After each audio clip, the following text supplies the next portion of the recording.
have some pretty big news regarding antitrust policy, the EU, and the tech industry, specifically Google.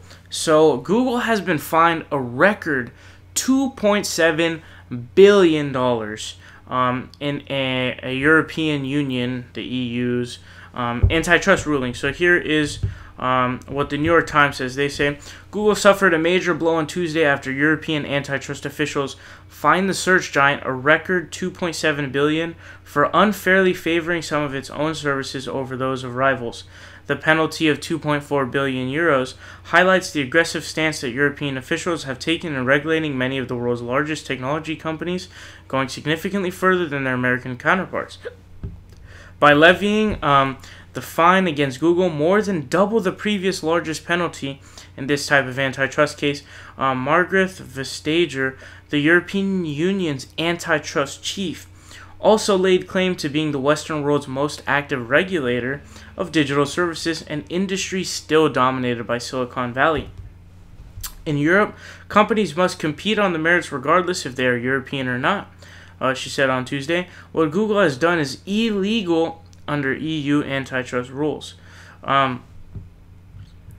Here we are going in targeting the activities of these digital giants. Experts say European authorities are laying down a marker for more hands-on control of the new of how the digital world operates. And while the 2.7 billion fine announced on Tuesday is tiny compared with Google's 90 billion in annual revenue, it highlights the region's willingness to dole out sizable penalties.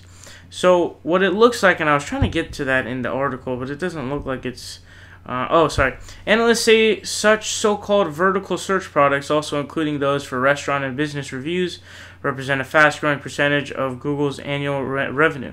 The company does not break out earnings figures for this unit in its financial reports. Okay, that's not helping me at all. I was trying to get into what the ruling, what it was about, but it didn't talk about that. It talks more about the precedent being set of the record. But essentially what it seems is that Google is using its power as a search bar to essentially promote its own services over others unfairly.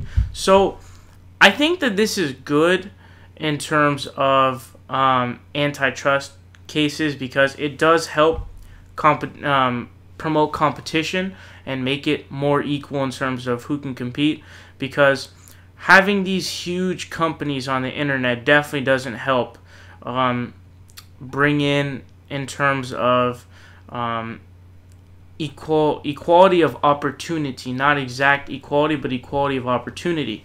So, for example, YouTube, right? I mean, you really can't, it's hard to be able to compete with YouTube in terms of making your own network and things like that. But the point being that if you can't compete at the same level as a result of things like using your own search browser to promote your own services over others, is extremely unfair and is very interesting, and I'd like to hear your responses in the comments. What's up, guys? It's Saul Hill here. You guys are watching The Progressive Voice. Make sure you guys click subscribe down below. We're fighting Donald Trump tooth and nail, and we need your help.